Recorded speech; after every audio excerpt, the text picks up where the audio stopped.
All right, as we get started today, last reminder about next week. So week of March 6th, there's not going to be any office hours, and we'll have substitutes on both days, Tuesday and Thursday. I will be reachable by email and other things. If you need to get in contact with me, don't hesitate. All right, we're going to get started now, please.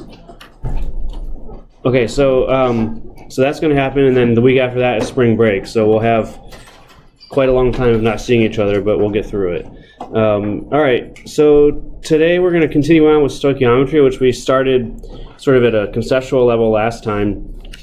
And the idea with stoichiometry is that we can calculate the amounts of substances that are involved in a chemical reaction. So how much of one substance reacts with another, or how much of a certain product is formed if you're doing a chemical reaction. And so that's what we're going to do here, is just a bunch of examples. Like a lot of the numerical problems we're dealing with in this part of the course, the best way to learn it is just to do it. So we're going to go through some different ways of setting these up. All right, so here's the situation. So we're giving you a balanced chemical equation. Now, in some cases, you'll have to produce or balance the equation yourself, but here it's given directly to you. This is the process of dissolving gold in a mixture of acids called aqua regia, and so this is the chemical equation that represents that.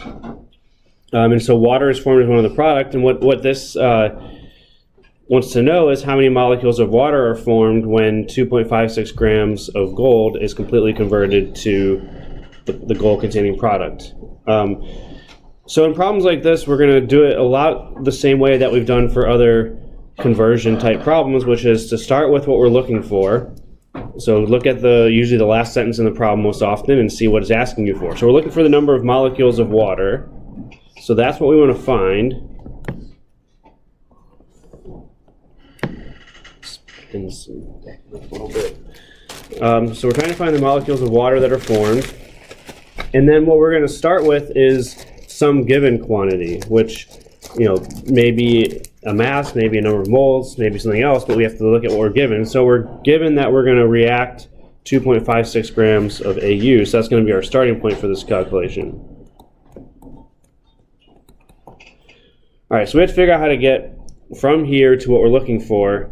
And in stoichiometry problems, the first thing you're always going to want to do is convert into moles. So we're not given moles of substance, we have to convert into that. So mass to moles, we've learned a lot about in this chapter. We're going to do atomic mass. So we want to convert into moles, we want grams to cancel out, and so we're going to divide by the atomic mass of gold, which we've used before because it's one of my favorite elements, but in case you don't remember it, we'll get the periodic table up here in a second. And gold is right here, number 79. So let me zoom in, I'll get there so you can see it better. All right, so number 79 is gold, and that number below is the atomic mass, 196.97. All right, so we're going to use that number to convert grams of gold into moles. We're going to divide by it because we want grams to cancel and get into moles. Now, once you're in moles of one substance, what stoichiometry allows us to do is convert into moles of another substance, any other substance in the equation, by using the coefficients that are out front. So what we're going to do in this case is we're trying to find how much water is formed, so we're going to figure out how many moles of water are formed first. And so we want that in the numerator, and we want moles of gold in the denominator, so that gold cancels out, and we get into the amount of water that we're forming. And so the relationship between these is going to be the coefficients in the balanced equation. So water has a 2 in front of it, so we're going to put a 2 there. 2 moles of water are formed. Gold has no coefficient, which is a coefficient of 1. So 2 moles of water are formed for every 1 mole of gold that reacts. So it's going to be a 2-to-1 mole ratio that we're using to figure out how many moles of water would we then produce. Now at this stage, again, it's important to always keep track of what we're going to, because you're always going to do this step. You're always going to convert moles of one substance into moles of another, but what comes before that and what comes after that depends on what information you're given and what information you're trying to find. Here we're trying to find how many water molecules are formed, and so remember that if we're finding the number of individual atoms or molecules, or more generally particles, we have to use Avogadro's number. So we want moles of water to cancel, and we want to find out how many molecules of water that represents. Again, this is not the most practical way to do stoichiometry, but it is one that we can do now because we know the definition of a mole. And this relationship here is the famous Avogadro's number, 6.02 times 10 to the 23rd molecules of water in 1 mole. Whatever makes up that substance, there's the 6.02 times 10 to the 23rd of that in 1 mole. So that cancels out moles and gets us to what we're looking for, which is molecules. So we stop there, multiply everything across, and we get 1.56 times 10 to the 22nd molecules. And as I said, you're never going to go into a lab and measure or try to count 1.56 times 10 to the 22nd molecules. It's totally impractical. But now that we have these relationships, we can use that as a calculation, at least on paper. All right, so any questions on that one? So this would be what's called a mass to molecules type problem. You're starting with a mass of one substance, calculating molecules of another. So there's all kinds of variations on these, but the key step, which I'll highlight here, is this one here. This is the stoichiometry step, converting moles of one substance into moles of another by using their ratio from the chemical equation. All right, let's go on to some other ones, just some different variations on this. So in this problem here, one of the key differences is that I did not give you the balanced equation. So we're describing it here. So iron reacts with water to form magnetite and hydrogen. So magnetite is another iron oxide, kind of like rust, but it has a lot of different properties. As you can see, the color is different. It's also magnetic, as the name would imply. Anyway, the reaction involves iron and water and forms Fe3O4 and H2. How many grams of water are required to react completely with 25 grams of iron? So this is a more standard mass-to-mass stoichiometry problem. We're giving you a mass of one substance and trying to find the mass of another substance that's involved. But the first thing we have to do is generate the balanced equation. We can't do anything without that. All right, so we have to look at what's described. So iron metal is just the element Fe. So that's going to be one reactant. Reacting with water, which hopefully we all know is H2O at this point.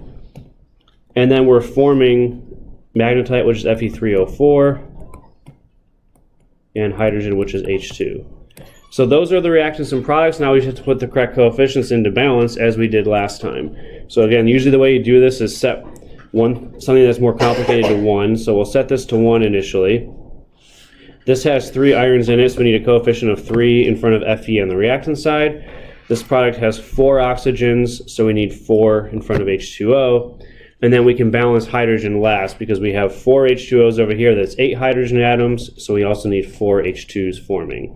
So if we check ourselves quickly to make sure that everything is balanced, reactants and product side, and make sure we have the same number of atoms of each type on both sides. For iron, we have 3 iron, that's just Fe, so that's 3 moles or 3 atoms of iron. And then on the product side, we have 1 Fe3O4, but that has 3 irons in it. So there's 3 of those on both sides. For hydrogen, we have 4 times 2 from water is 8 hydrogens. And 4 times 2 is also 8 for H2. So 8 on both sides. And then for oxygen. So you may not have time to check yourself like this if you're doing a long stoichiometry problem, but it is good to quickly at least look it over. And then for oxygen, we have 4 waters with 1 each. So that's 4 oxygen atoms, and then over here we have 1 Fe3O4 that has 4 oxygens in the formula. And so 1 times 4 is also 4. So everything balances out when we have those coefficients put in. Now, when you're doing stoichiometry problems, you don't necessarily have to balance with the smallest whole number coefficients. If you use larger coefficients or if you use fractions, as long as it's balanced, it'll work in the stoichiometry problem. It doesn't matter how you balance it. But it has to be a set of coefficients that does work. All right, but anyway, we've got that part first. So now we're able to start the problem and do the conversion. So we're going to write out our equation again to make sure we don't forget what we're looking at.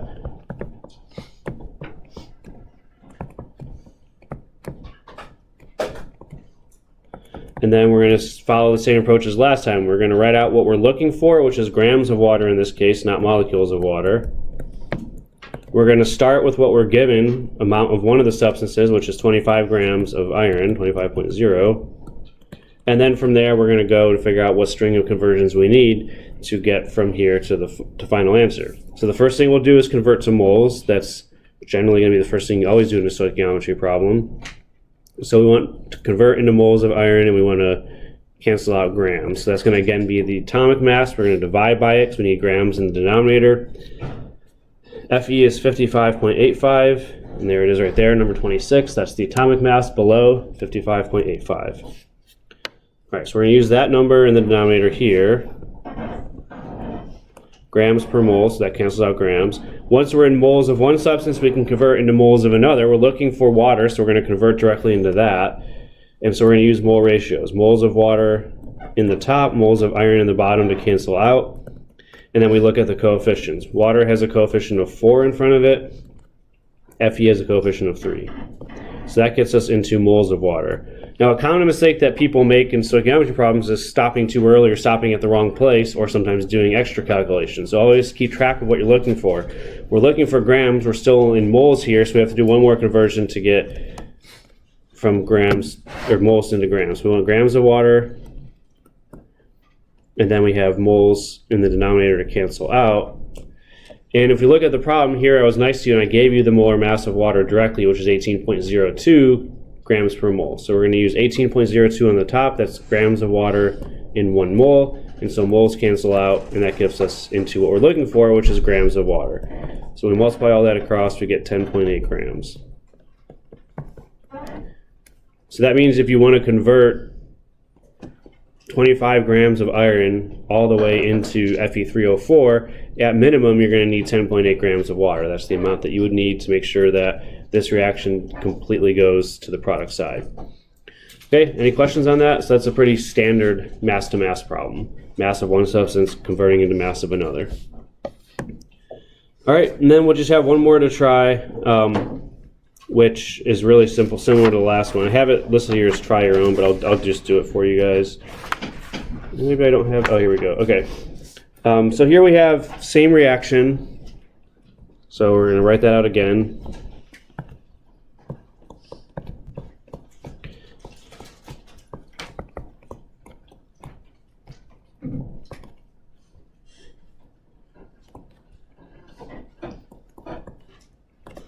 All right, so we have same equation, and now it's really a very similar problem. But the only difference here is instead of looking for the mass of the other reactant, we're looking for the mass of one of the products that forms, how many grams of hydrogen, H2, are formed. So it's a very similar calculation. It doesn't matter whether you're calculating reactants or products, you're going to really use the same steps. You write out what you're looking for, you write out what you're given, which is the same starting point, still 25 grams of iron. And the only difference here is now we're going to figure out if this 25 grams of iron reacts, not like the last one, how much water is required, but in this case, how much of one of the products is formed. So it'll really be very similar. We're going to convert that into moles first, same exact first step. So same atomic mass.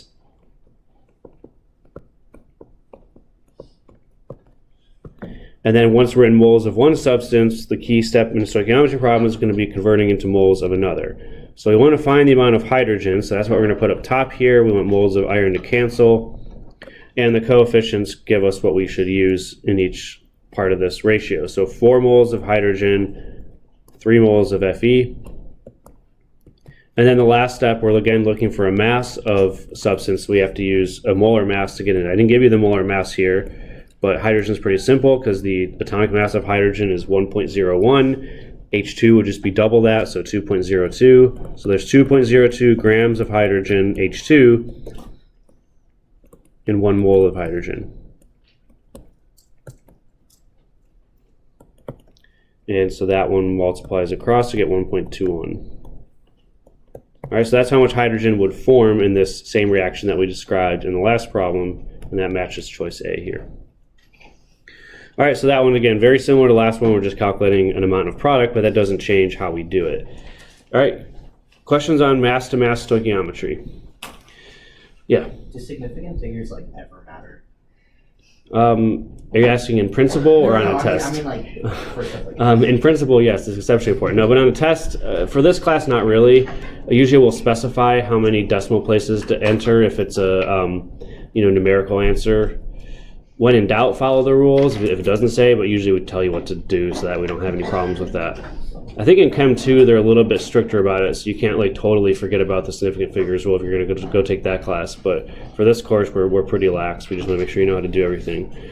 Okay, but good question. Anything else? All right, so what we're going to move on to now to finish out Chapter 5 are a couple of other ancillary topics that are related to stoichiometry. And the first one is limiting reactant, or limiting reagent as it's sometimes called.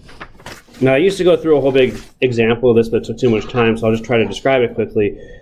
A nice way to think about limiting reactant is sort of with cooking analogy. If any of you guys cook, you can think about this. So let's say you're doing, you're baking something that requires, I have no idea if this is reasonable because I don't bake. Let's say you're baking something that requires 2 cups of flour and 3 eggs, okay? And then you go to and you want to bake a lot of it. And then you go to your pantry and you say, okay, I have 4 cups of flour and 3 eggs. Well, you have enough flour to bake 2 of those things, but you only have enough eggs for 1. And so the amount of eggs you have is going to limit how much of that thing you can bake. And the same thing happens in chemistry. If we mix reactants together and they're not in exactly the right ratio that the chemical equation dictates, one of those is going to determine or limit how much of the product can form from that reaction. That's exactly what we're doing here with limiting reactants. It's a situation where you mix together 2 things or 2 or more things that are going to react with each other in a chemical reaction, and they're not mixed in exactly the right molar ratio, so one of those is going to determine then how much of the product can actually form, and the other one's going to have some that's left over then, which we'll call the excess reactant. So there's 2 ways of doing this, and I don't really care which one you use. I'll go through sort of what the book does first.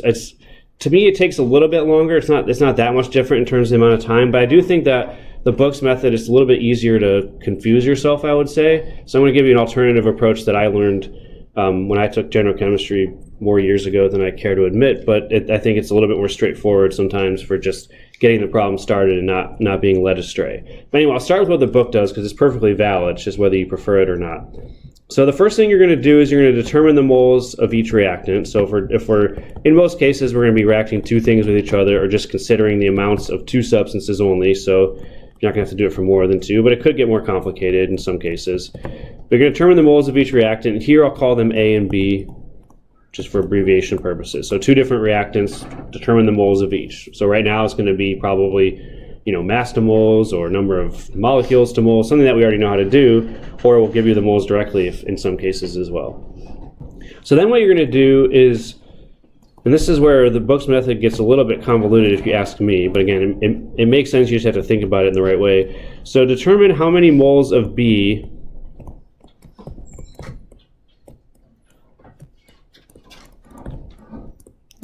are required to react with that amount of A.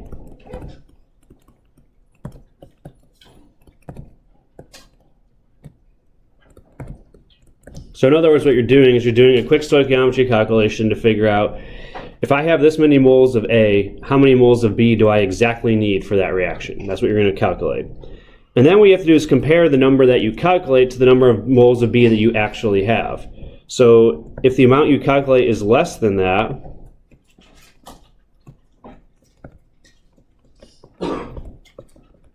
so you calculate the exact amount of B that's required, and you find that it's less than how much B you actually have. What that means is you have more B than you actually need, which means that B in this case would be the excess reactant, which means A is the limiting reactant. So if the amount you calculate is less than the amount of B that's actually present in the reaction, then that means A is the limiting reactant. And then the opposite situation would also apply. If the amount you calculate is more than the amount of B you actually have, that means you don't have enough of reactant B, which makes it limiting. So that's how the book does it. Although the book keeps updating so they can make more money, and I haven't checked the most recent one, but I think that's still how they do it. So that's one way. You basically, almost in some sense, do the problem twice, or you compare things in this way. The way that I'm going to show you how to do it and use almost exclusively when we're doing these problems, it's not much less work, I would say, so calling it a shortcut is maybe a little bit generous. But what I like about this approach is that with a series of easily reproducible sort of, prescribed steps that you're going to take, you can very quickly identify what the limiting reactant is, and there's no ambiguity to it. So for problems that involve limiting reactants, you have to identify what the limiting reactant is at some stage to make sure then that what you're calculating at the end is the correct amount. Because because all of your calculations have to start with a limiting reactant. So this approach here is going to allow us in, two pretty easy steps, one for each reactant, to figure out, what the actual limiting reactant is, and then we just go from there, starting from that amount. All right, so what we're going to do for this is we're going to determine what's called a stoichiometric ratio. Now, the only cautionary, the only warning about this approach, I suppose, is that this stoichiometric ratio, it's exceptionally useful for determining what the limiting reactant is, but it has no value beyond that. So we don't want to get in the habit of trying to use this number or doing anything else with it. So that's the one thing you have to be careful about with this. If you can calculate what's called a stoichiometric ratio. I'm going to show you how to do that here in a second. But once you have that number, all it allows you to do is figure out what the limiting reactant is. Don't want to try to use it for anything else. It can easily lead you astray. So what it is, I'll abbreviate it as capital R here. It's kind of similar to the last approach. We find the moles of each reactant first, but then what we do is we divide that number by the reaction coefficient. So you'll have your balanced chemical equation first to start with. And so whatever the coefficient is in front of that reactant, you're going to take the number of moles and divide by that. And so then what this means is the reactant that has the smallest stoichiometric ratio, R, that has to be your limiting reactant. And so all you have to do is just compare 2 or 3 numbers, however many reactants you have to consider. Whichever one has the smallest R is the limiting reactant.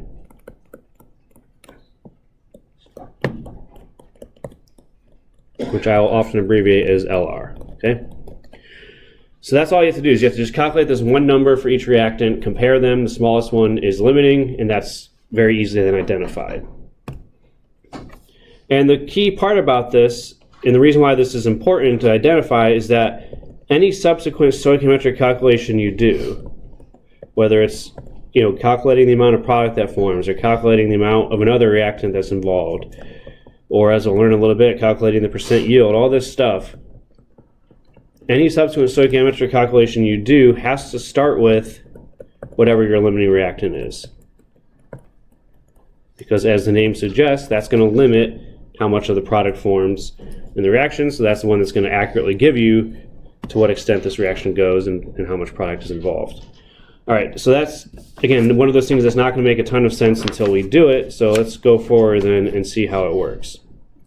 But before we do that, another question that often comes up is, how do I know if I need to worry about this? Because we've done, we did 3 or 4 stoichiometry problems at the beginning of today's class where we didn't even consider limiting reactant. We just did the problem. So how do you know if this is even an issue for you? The dead giveaway is that if you're looking at the problem that's being set up, if we give you the amounts of 2 or more reactants, exact amounts of them, then you have to figure out which one of those is limiting reactant. In the previous problems, we just gave you the amount of one reactant, and so you could just start the problem right there. We didn't have to worry about the amounts of anything else. But if you're given exact amounts, masses, moles, number of molecules, whatever quantity we give you, if we give you those for 2 or more than 2 reactants, then you have to determine which of those is limiting reactant first. All right, so that's non-negotiable, unfortunately. So it does require a little bit of extra work because you have now 2 things to deal with. And you have extra steps involved to figure out limiting reactant before you can even start the problem. So you have to look at the problem carefully and decide, do I know the amounts of at least 2 reactants? And if so, then the limiting reactant comes into play. So in the other situation where you don't have to worry about this is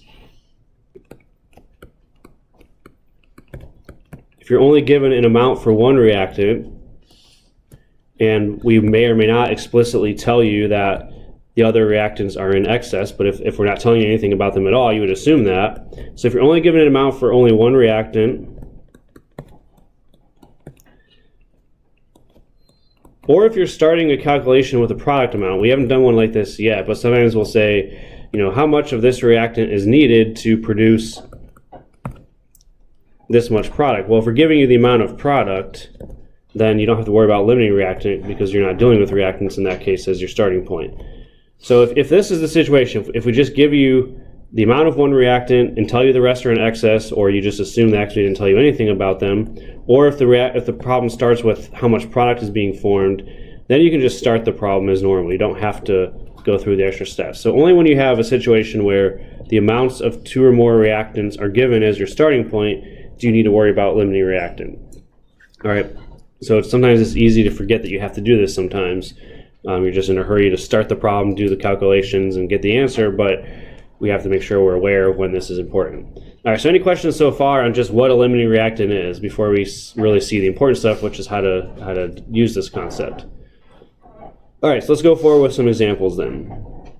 Okay, so this reaction here is the reaction between ammonia and fluorine, which forms N2F4 and HF. I would not recommend doing this reaction because those are some pretty nasty substances involved. So how many grams of N2F4 can be obtained from the reaction of 5 grams of NH3 with 15 grams of F2? So here, this is a classic limiting reactant problem because we gave you the mass of NH3 that we're putting in, and we gave you the mass of the other reaction, F2. So we have masses of both reactants, which means we have to go forward and find which one of those is a limiting reactant before we can calculate how much product would be formed. All right, so that's what we're going to have to do here. And the first thing you want to do in these problems is determine the moles of each reactant along the way to determining the stoichiometric ratio. As you get good at this, you'll kind of just do this in one quick series of steps, but I'll do it a little bit more deliberately here just so we can follow the steps more closely. So the first thing we're going to do is we're going to determine the moles of each reactant. Whenever we give you masses or amounts of both, whatever quantity they're given, we're going to convert those to moles first. So for NH3, we have 5 grams. So we're looking for moles of that, so we're going to divide by the molar mass. We want grams to cancel. So 17.0 is the molar mass of NH3 given to us in this problem, so we don't have to calculate it. MW, molecular weight, or more generally molar mass. And so grams cancel out, and that gives us moles. So we have 0.294 moles of NH3. We do the same thing for F2, the other reactant. For this one, we have 15 grams.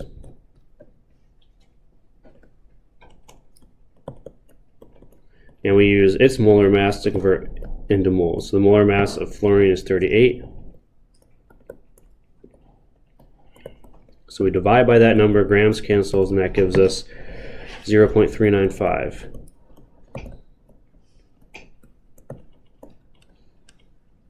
All right, but as we said though, that step alone does not tell us what the limiting reactant is. It's just part of that. So the next thing we're going to do is we're going to determine stoichiometric ratios. And this is the number that's going to allow us to identify which of those two is the limiting reactant. As you get good at this, you'll just immediately take this number and divide it by the coefficient to get the ratio. But here I'm doing it in sort of 2 separate steps just so you can follow it a little bit better. So those are going to be abbreviated as capital R. So the stoichiometric ratio for NH3, we have a molar amount of 0.294,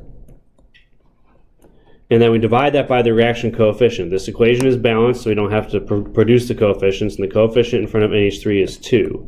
So we divide 0.294 by 2, we get 0.147, and then we're going to do the same thing for the other reactant, which is F2. The number of moles of F2 that we calculated above is 0.395. And the coefficient for F2 in the balanced equation is a 5.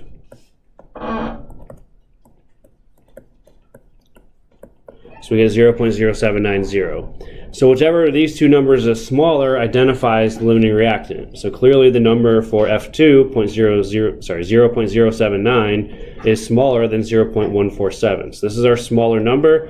So that means that F2 is our limiting reactant. Okay?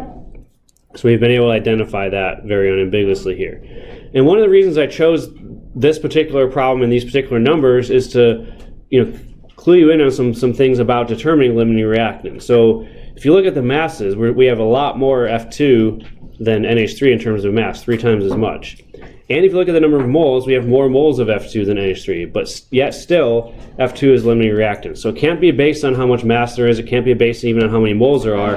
It's always determined by this stoichiometric ratio here. So the one that's small, that comes out the smallest in this step, is going to be the limiting reactant. So don't make any assumptions about the masses of each or the number of moles of each. You have to go through these steps to figure out what the limiting reactant is.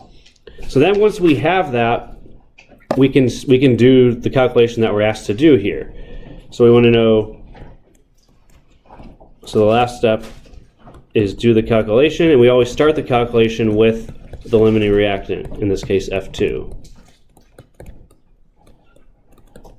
All right, so this is, we're going to first calculate how many grams of this product forms, and then the starting point for that's going to be the limiting reactant.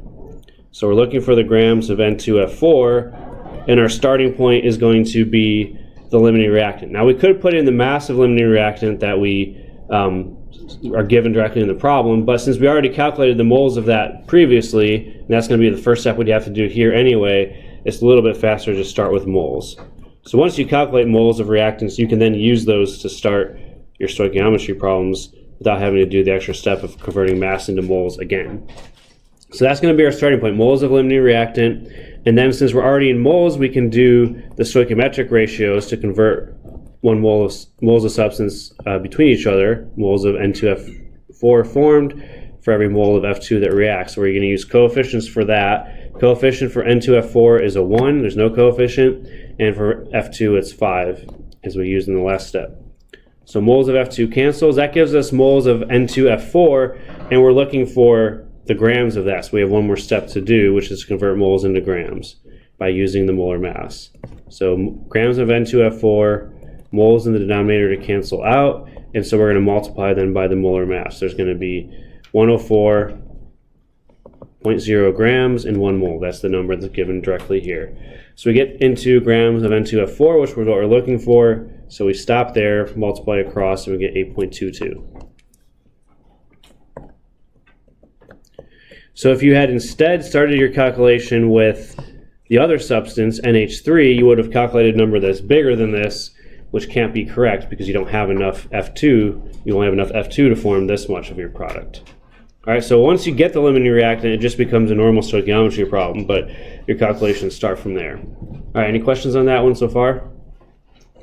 Now, there are other things we can ask you to do as well besides just calculating the amount of product. So another thing we could ask you would be, how many grams of excess reactant remain? Well, whatever reactant or reactants are not the limiting reactant is going to be in excess, and so that means some of that is going to be left over, and we can also calculate that here as well. So if F2 is our limiting reactant, NH3 is going to be in excess, which means that not all of it is going to react. And the way that we find the amount of excess reactant is by difference. We calculate how much of it will react, and then we subtract it from the original amount.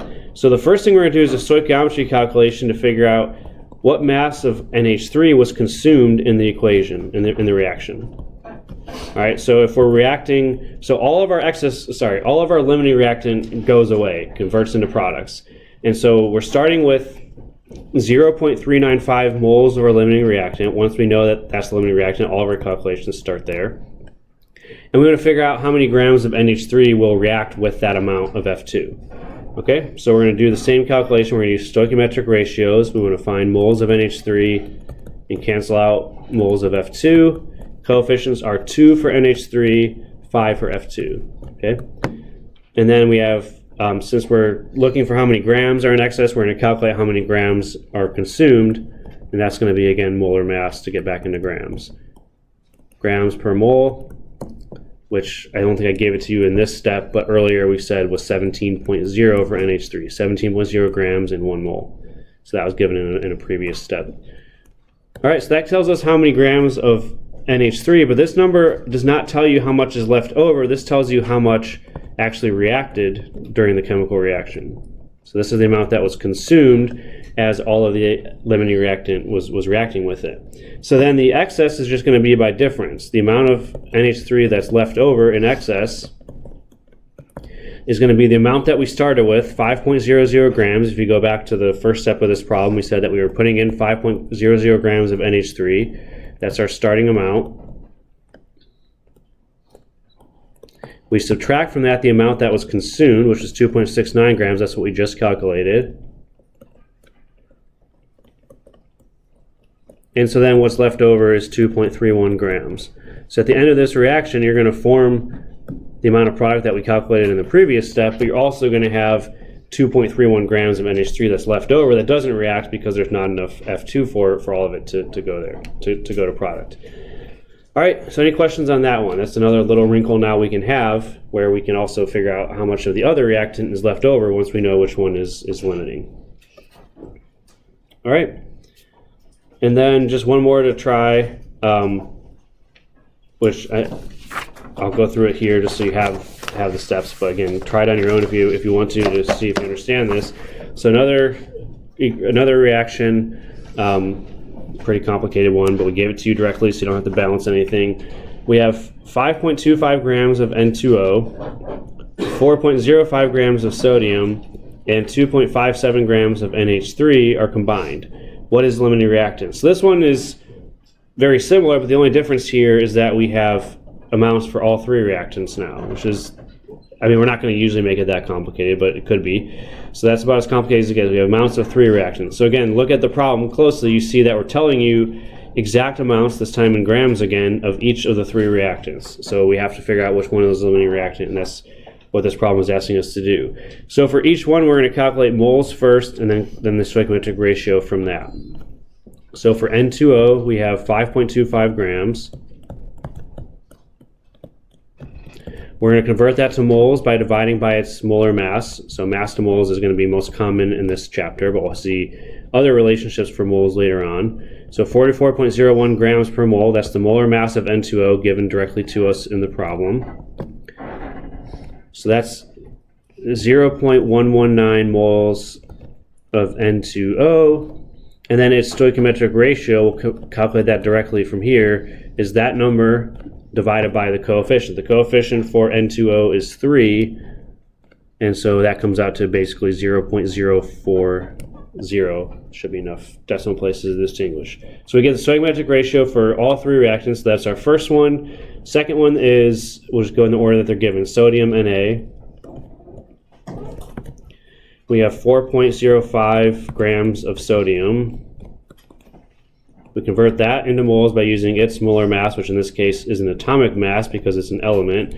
So that one we could get from the periodic table, but it is stated directly here, so we don't have to look it up. 22.99 grams of sodium in 1 mole. That's the atomic mass from the periodic table.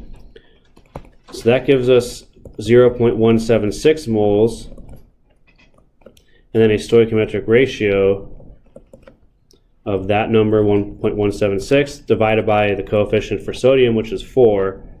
So it's not that much different, but it is a little bit bigger, 0.044. So it's a little bit bigger than the first one.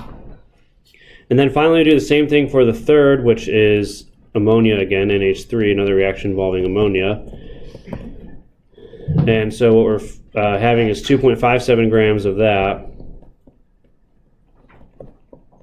And we convert to moles using its molar mass. Again, given here is 17.0. It's a little bit more precise this time, but same number. 0.151. And then its stoichiometric ratio is that number divided by its coefficient. Coefficient for NH3 is just 1. There's no coefficient in front of it. So it comes out to 1.151. So the stoichiometric ratio is the same as the number of moles because the coefficient is 1. So the one that's the smallest is this one here. The first two were similar, but this one's a little bit smaller. So that tells us that N2O is our limiting reactant. So that would be, in this case, the answer directly is N2O. All right, so any questions on those steps? Those are going to be important. We had to do it 3 times here, which is a little bit tedious, but that's about as much as it'll be.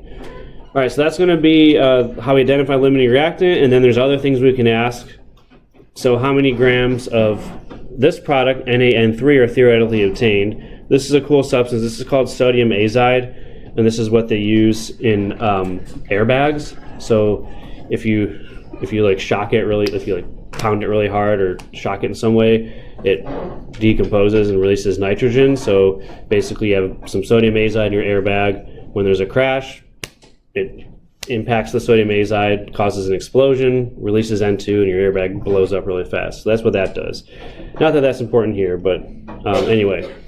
So we're going to figure out how much of that is formed. So once we're doing this, we have to start with our limiting reactant. Anytime we're doing a stoichiometry calculation that involves the possibility of a limiting reactant. So N2O is our limiting reactant, so that's what we're going to start with. So we're looking for the mass of sodium azide, NaN3. We found on the previous step that there was 0.119 moles of N2O. So we can just start with the mole amount. We don't have to go back to grams and undo the calculation. And now we're ready to convert into moles of product. So we want moles of NaN3 in the top and moles of N2O to cancel out in the bottom. And we use coefficients. NaN3 is a coefficient of 1, N2O is a coefficient of 3. And then we're looking for the mass of that, so we're going to use its molar mass, which is 65.01, to convert back into grams. All right, so that's pretty much the same series of steps we've done a few times already today. And we get 2.58 grams, which matches up with choice D. So usually in problems like this, if they are multiple choice, or whether they're multiple choice or not, if you start with the wrong limiting reactant, you're going to typically, obviously, you'll calculate the wrong number. And if it's a multiple choice question, you would have gotten one of those other ones possibly, and that's going to be how you would easily be led astray if you don't have your limiting reactant correct to start with. All right, questions on those? So that's pretty typical limiting reactant type problems. All right, I think this is the last major concept for chapter 5 is what's called the yield of a reaction, and how we can kind of quantify that.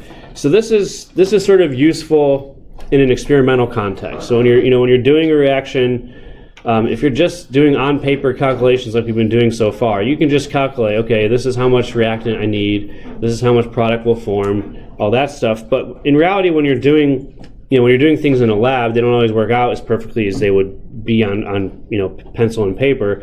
So we quantify things in terms of what's called a percent yield. So that's how we're going to that's what we're going to talk about now and sort of define some of the terms. So the theoretical yield will be the maximum amount of product that can form. And this is what you would calculate using stoichiometry. So if we calculate, how much product can form from this much reactant, or as we've done a few times already today, just like we did in the very last one, that amount of product that you calculate is the maximum amount that can be obtained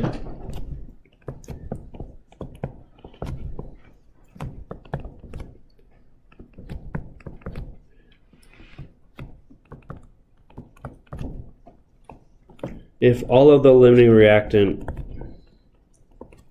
is consumed. And so that's what you would calculate using stoichiometry. That's how much product can form from that reaction. Now the actual yield, if you do the reaction in a lab and then measure how much product you obtain, that's what your actual yield is. It's the amount that you actually obtain in a experimental setting.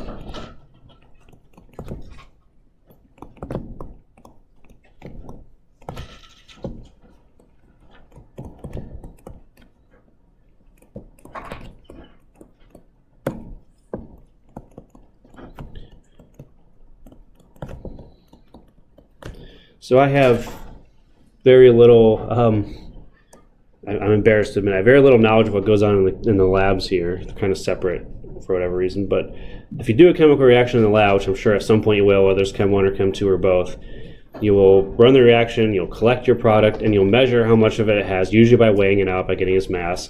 And that's what your actual yield is, the amount that you actually get. Now the reality is your actual yield in any situation is almost always going to be smaller than your theoretical yield. You're not usually going to get 100% of the product that you think you're going to get. And there's a lot of possible reasons for that, which we're not going to worry about too much in this class. But some of them, the one that's most relevant in a lot of lab settings is experimental losses.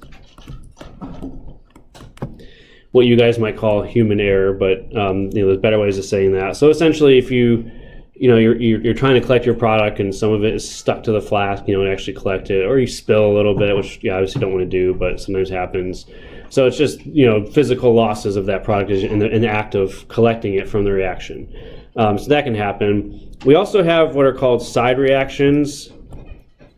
These are basically other reactions that can involve the reactants. So you mix two reactants together, you want them to form one product, but sometimes they can combine and form two different products, or more than two different products. Or sometimes one of the products that forms can react with one of the reactants and form something else. So basically these are other reactions that happen in addition to the one that you're trying to do. And so that leads to some less amount of product being formed because some of the reactants are being used for other things. Another one which you'll learn about in Chem 2 is that some reactions don't go to completion. So you'll mix the reactants together, and even if they're in the perfect ratio that they need to be for that reaction, they don't go all the way to product. There's going to be still some reactants. That's what's called an equilibrium. Again, a topic that's not going to be covered until Chem 2, but that can lead to a situation where you don't get all of the product that you're expecting. So there's a lot of reasons why your actual yield will be smaller than your theoretical yield. Those are things to worry about more in a lab setting, I suppose. But that's just a little bit of background why. But what we're going to learn how to do in here is calculate the percent yield. So if you know what your actual yield is, which is, again, typically a measured amount in a laboratory setting, and you divide that by the theoretical yield, which you calculate from stoichiometry, and then multiply those by 100, that's going to give you a percent yield. And obviously this number has to always be less than or equal to 100. You can't get more than 100% yield. That would violate the law of conservation of matter to produce more product than you're able to with the amount of reactants that you have. So if you do measure a percent yield of greater than 100% in a lab, it means that the product that you isolated has other things in it. It's a mixture, not a pure product. So it should always be less than or equal to 100. And in a chemistry lecture course, it will be. We're not going to give you weird ones like that. So when you're doing problems that involve percent yield, the most common is to calculate percent yield. You'll use stoichiometry to figure out the theoretical yield. We'll give you the actual yield in the problem, and you'll use this ratio to calculate percent yield. The only way that you can calculate the actual yield is sort of algebraically. If we gave you the percent yield and you also calculate the theoretical yield, if your actual yield is unknown, then you can, of course, solve for it that way. But there's no way to calculate that from stoichiometry. You can't look at a stoichiometry problem and say, this is what my actual yield is going to be. That's always an experimental number, and the only way to calculate it is if you already have the percent yield given to you. All right, so let's just look at how we do that then. So we have this sort of gross-looking compound, this gray powder here called tungsten hexachloride, or tungsten 6-chloride more accurately. And this can be prepared by just reacting tungsten metal W with chlorine gas, which as a formula is Cl2. So if you combine 5 grams of tungsten and 6.75 grams of chlorine, and then at the end of the reaction you obtain this amount of product, WCl6, we want to know what is the percent yield. So in problems like this, what you have to do is first calculate the theoretical yield. We have the amounts of reactants, and so we're going to use stoichiometry first to calculate the theoretical yield. So we need a balanced equation.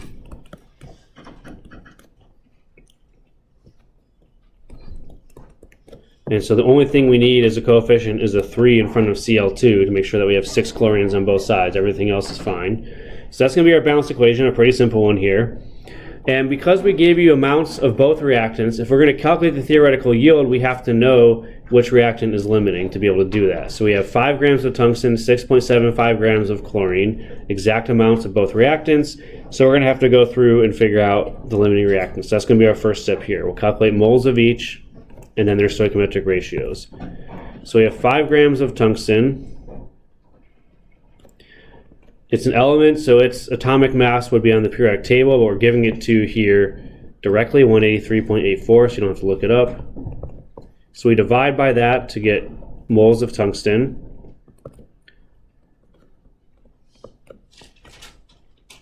Which is 0.0272, and then the stoichiometric ratio is that number divided by the coefficient. The coefficient for W, tungsten, is just 1, so it's the same number. All right, so that's stoichiometric ratio for tungsten, and we do the same thing for Cl2. Calculate the moles of Cl2 first. We have 6.75 grams of that.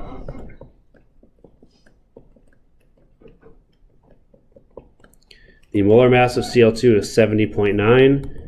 Again, we'll give it to you here. A lot of times we will do that just to save you some time. So you can thank us later. And then that gives us moles of Cl2, which is 0.0952. And then the stoichiometric ratio for that is that number, 952, divided by the coefficient, which is 3. And so that still comes out to be a little bit bigger than the other one, 0.0317. All right, so the smaller of these two numbers, which is this one up here, identifies tungsten as the limiting reactant, meaning Cl2 would be in excess. So whatever calculations we're going to do involving stoichiometry have to start with the amount of tungsten that we have, W. And so what we're going to then do is calculate the theoretical yield using a pretty simple stoichiometric calculation. All right, so same reaction, W plus 3Cl2 goes to WCl6. And once we know what our limiting reactant is, whether that's stated directly in the problem or in this case we had to do a little bit of work to get there, we use that to calculate the theoretical yield of whatever product we're interested in, which in this case there's only one product, WCl6. So we start with moles of limiting reactant.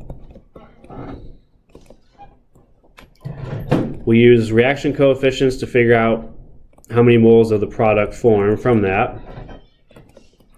And they both have coefficients of 1, so it's a 1-to-1 mole ratio.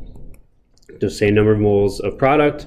And then to calculate the theoretical mass of the product, we have to multiply by its molar mass, which is 396.54. So 396.54 grams of WCl6 in 1 mole.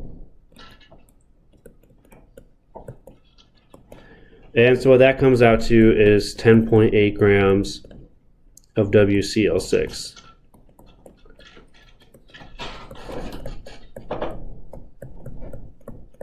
That would be our theoretical yield. All right, so again, when we use stoichiometry, that tells us the maximum amount of product we can get, which is 10.8. And now to finish the problem, we're going to use that along with the actual yield that we're given. So again, in a typical problem like this, the actual yield will be given to you. So we're at the end of the reaction, we obtain 5.92 grams of WCl6. That's our actual yield that was produced. So we're going to calculate percent yield using the definition of it, which is actual yield divided by theoretical yield divided by 100, or multiplied by 100.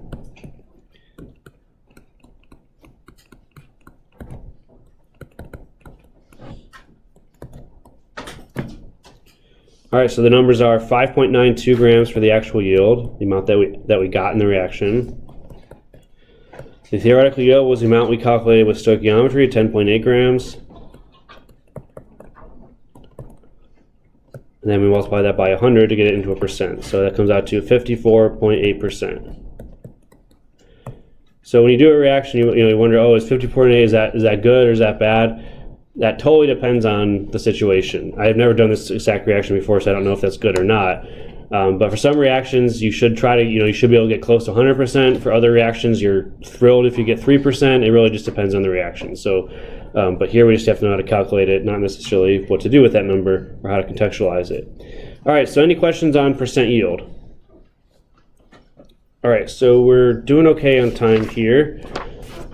So I think that's the end of chapter 5. So any last burning questions on stoichiometry before I move on?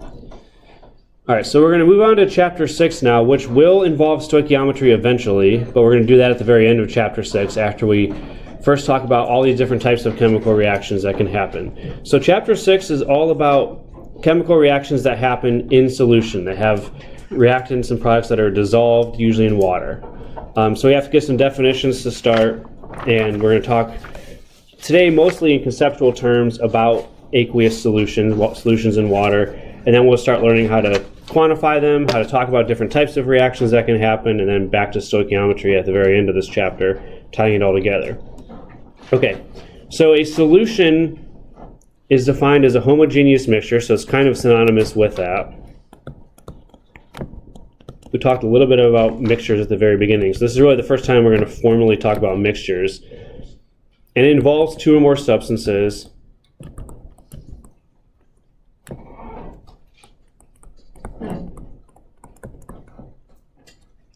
Now, when we say homogeneous, we mean that it's a single phase, which in simple terms means you can't tell by looking at it that it's two different things mixed together or three different things mixed together, however many are there. It looks like one substance. It looks like a single phase, but in reality it's more than one thing. So the solutions that we're going to talk about in chemistry usually involve a liquid.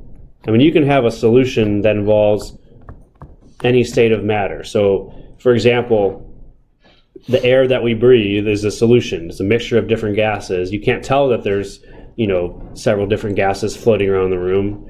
The majority is, nitrogen and oxygen, but there's small amounts of CO2, argon, even a little bit of helium out there. So, but air is a solution. It's a mixture of different things all, homogeneously blended together. And then also there are solid solutions as well, which you won't really talk about much in general chemistry, but if you've heard of the term alloy, which is a metal that's made up of more than one different elemental metal sort of blended together, that's considered a solid solution.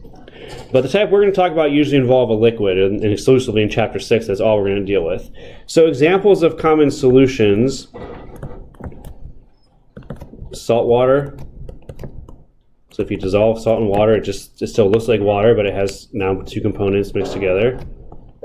Or, ocean water would have more than two, but still looks like one thing.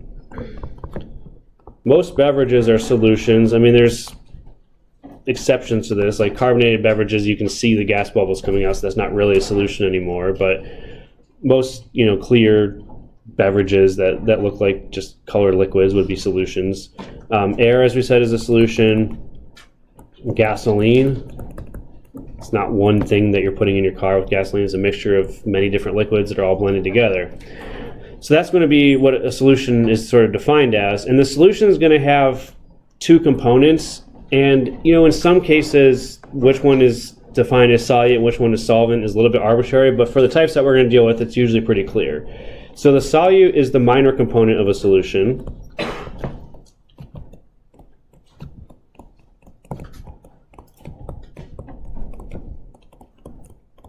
And another way to think about it is that a solute is what is dissolved in the solution. So if you have salt water, you're dissolving salt in water, so salt would be the solute in that case. The solvent is the major component, which for the aqueous solutions we'll talk about, the liquid solutions we'll talk about in this chapter means it's the water that's doing the dissolving. So the major component of a solution is the solvent. And it's going to be the substance that does the dissolving. So this is whatever dissolves the other substance that's in there.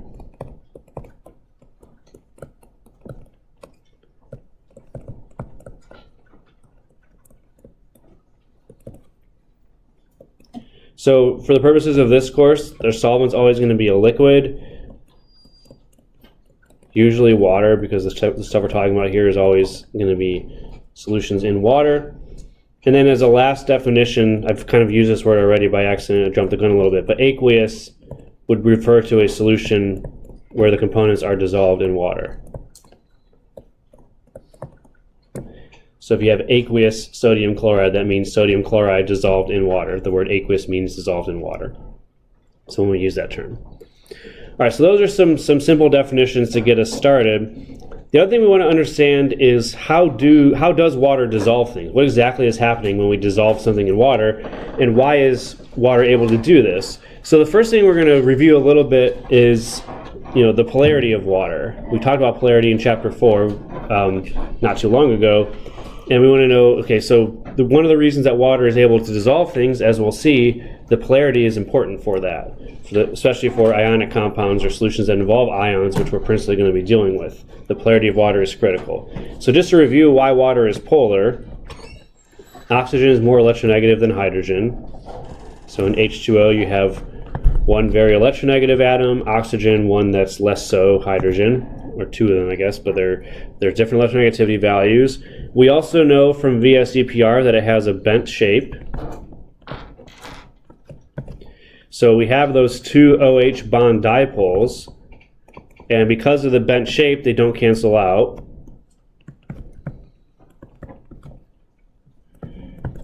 And so what that leads to are negative and positive poles in a water molecule, where there's an uneven distribution of the charge in those covalent bonds. So this sort of shows it in a variety of ways. So letter A here at the top is an example of a totally covalent bond where the charge is distributed equally. But then in water, what you have, because of the bent shape, hydrogen is down here in blue, oxygen in red, you have a partial negative charge up there. I'll write it a little bit bigger so you can see it. And then down here where the hydrogen is, you have partial positive. So in net, what you have is in water a region of partial positive charge at the bottom, as it's drawn here, and a region of partial negative charge. So there's this uneven distribution of charge, a negative end, a positive end. And as we'll see, that allows water molecules to interact with other things that are polar that also have negative and positive, or partial negative and partial positive sides, as well as ions, which are fully positively or negatively charged, that allows water to interact with those through sort of electrostatic type interactions. So what we're going to do now, if I believe, let me find where we are, is we're going to look at a quick video of how substances dissolve in water. So we're going to look at a couple videos here. I forgot to pull up the other one, but I'll get it in a little bit.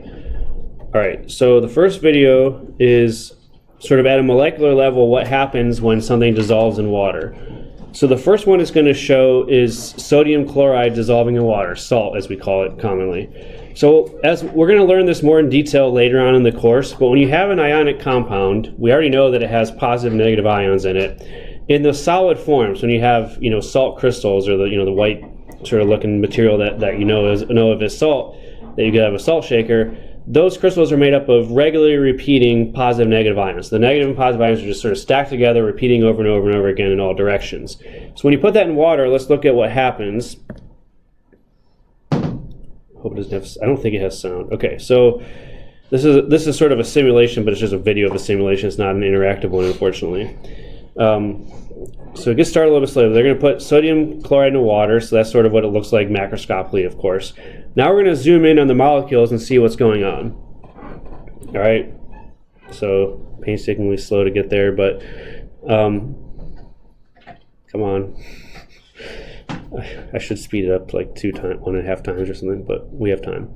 All right, so here again, there's the sodium chloride. What you see is that the water molecules are going to surround the individual ions and pull them off of each other and sort of separate them from each other into the solution. So in the sodium chloride crystals, they're all sort of stuck together through ionic bonds, and the water comes off and plucks off those individual positive and negative charges. And if you look closely, when you have the negative ion, which is chloride, the hydrogen atoms in water, which have a partial positive charge, are going to surround that. When you have the positive ion coming off, it's going to be the partially negative oxygen atoms that surround it. So again, that polarity in water is critical for allowing this to happen. Now we can also dissolve covalent substances in water. So if we take methanol CH3OH, which is another liquid, looks similar to water, but please don't drink it. It's not the kind of alcohol that gets you drunk, it's the kind of alcohol that kills you, so please don't drink it for real. Anyway, when you put that in water and see what happens, this is a covalent substance, so it's not made up of ions anymore. It's also polar. It has the partial negative charge on oxygen, partial positive charge on the hydrogen that's bonded to oxygen. But when it dissolves in water, you're not going to be pulling things apart. You don't break covalent bonds when you dissolve a covalent substance in water. But when you put the water in, you have these interactions between the dipoles that are present in the pure liquid, and then water is going to essentially break up those interactions and surround them, kind of like it does in an ionic compound, but there's not going to be any bond breaking occurring. So the water is going to surround the methanol molecules and sort of pull them apart from each other. And again, it's going to be the opposite dipoles lining up with each other, those positive and negative dipoles interacting through electrostatic forces that are critical for that happening.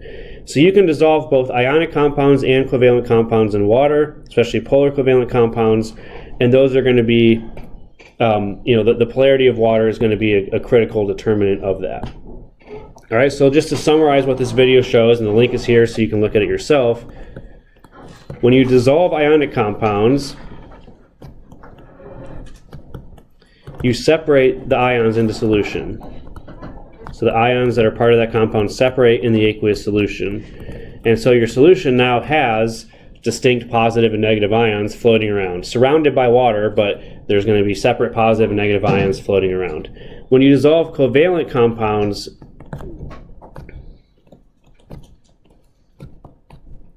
there's going to be no bond breaking that occurs. All right, and so I need to pull up this second video here then. So what we're going to talk about now is we have this sort of two different things happening when we dissolve ionic compounds, when we dissolve covalent compounds in water. How does that affect the properties of those solutions that are forming? So let me see if I can get this. I've used this recently. Let me see if it just shows up if I type in part of the address.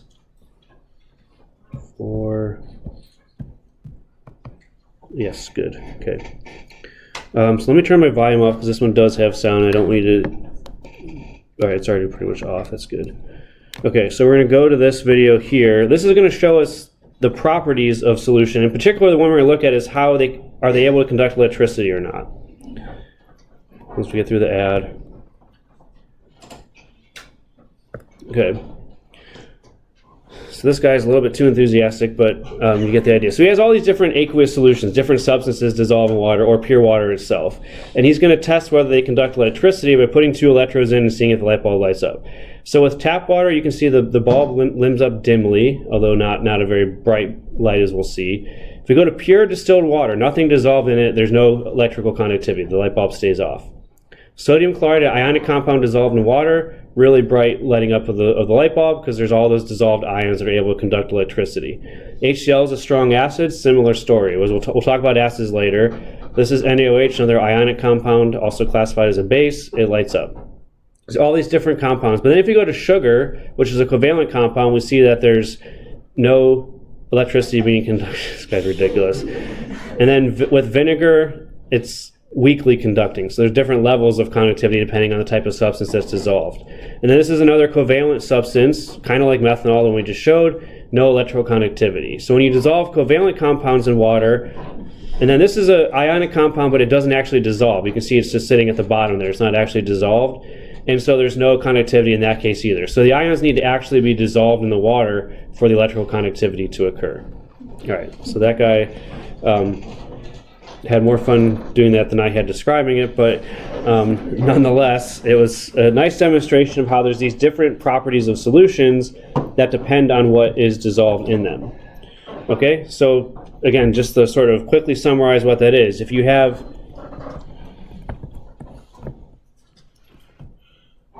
ionic compounds in solution, you dissolve an ionic compound like sodium chloride in water, they're going to conduct electricity.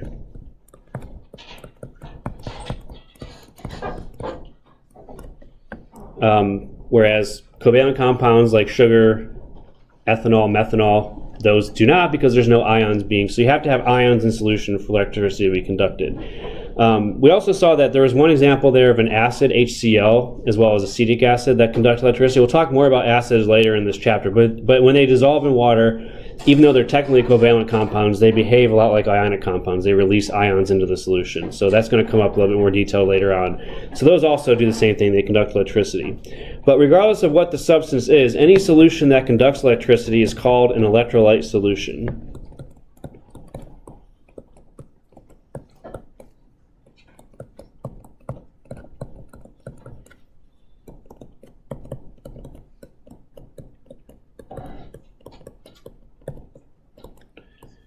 And as that video shows, there have to be ions involved for it to be an electrolyte. All right, you can't have electroconductivity if there's no ions to conduct the electricity. So within electrolyte solutions, we have a few subcategories, which are strong electrolytes, weak electrolytes, or then ones that aren't electrolytes at all are non-electrolytes. So strong electrolytes would be substances that are either soluble ionic compounds. We will learn later in this chapter how to determine which ionic compounds dissolve in water, which ones don't. One of the last examples he did in the video was barium sulfate, which was a ionic compound mixed with water but not actually dissolving, and so that one would not be an electrolyte because it doesn't dissolve. But any ionic compound that dissolves in water would be a strong electrolyte. And then the other category of substance that falls into strong electrolytes would be strong acids. Again, we'll have a more formal definition of acids later on in this chapter, but for now, if we can just recognize what those are. So HCl, HBr, and HI. So the 3 hydrohalic acids except for HF, so the 3 that are all in the row 7 or column 7. And then there's also 3 oxo acids that are strong acids: nitric acid, sulfuric acid, and perchloric acid.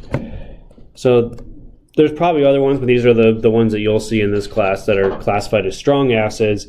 And as we'll learn later on, when you dissolve a strong acid in water, it does completely separate into ions. It makes what essentially is an H+ ion, although it's a little more complicated than that, and then it releases the anion that's associated with that, Cl-, Br-, I-, and so on.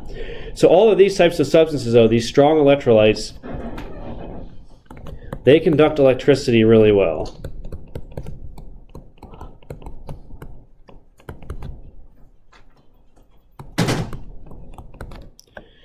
All right. Now we also have what are called weak electrolytes. We saw that there was a couple of substances in that video, acetic acid being the one that stands out the most to me, that it conducted electricity, but it wasn't nearly as strong, and the light bulb didn't light up as brightly as it did for some of the other substances, and those would be called weak electrolytes. In this case, when you dissolve the compound in water, it will partially break down into ions.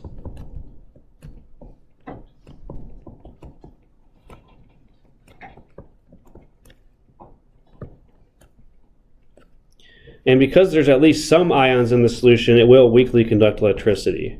But in weak electrolytes, again, we're going to talk maybe a little bit more in detail about weak acids later on, how they behave. You'll get some formation of ions, but most of the molecules stay intact and don't release ions. But there's some of those that are going to break apart into ions. So the ones that are classically defined as weak electrolytes would be weak acids and bases. Which, if it's not one of these acids listed above in the strong acid category, you can assume that it's weak. There probably are other strong acids, but the ones that you'll see in this course, these are your 6 strong acids, all the other ones are weak, acetic acid being the sort of classic example of a weak acid, or phosphoric acid is another one. And then also weak bases, but we're really only going to see one example of a weak base in this class, which is ammonia. So again, when we talk about the chemistry of acids and bases, it'll make more sense why we classify this as a weak base. But when you dissolve ammonia in water, it does produce a small amount of ions, so you get a weak electrolyte solution from that. And then the other ones are going to be what are non-electrolytes. And these would be solutions that have no electrical conductivity.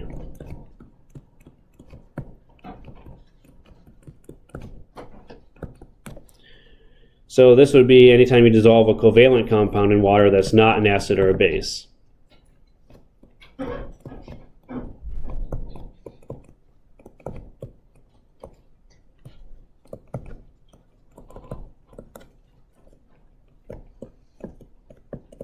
So examples would be sugars like glucose, sucrose are examples of covalent compounds, but they're not acidic or basic.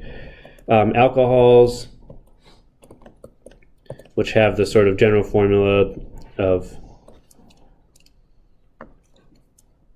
and we'll do just a couple of specific ones, not to confuse. So like CH3OH, which is methanol, or CH3CH2OH, basically an organic chain with an OH group at the end would be an alcohol. Those are examples of covalent compounds which would dissolve in water, but when they dissolve in water, there's no ions produced, so they don't conduct electricity at all.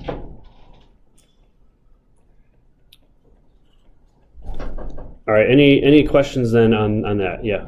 What about strong bases? Strong bases, as we'll learn, are all just ionic compounds that have OH minus as the anion.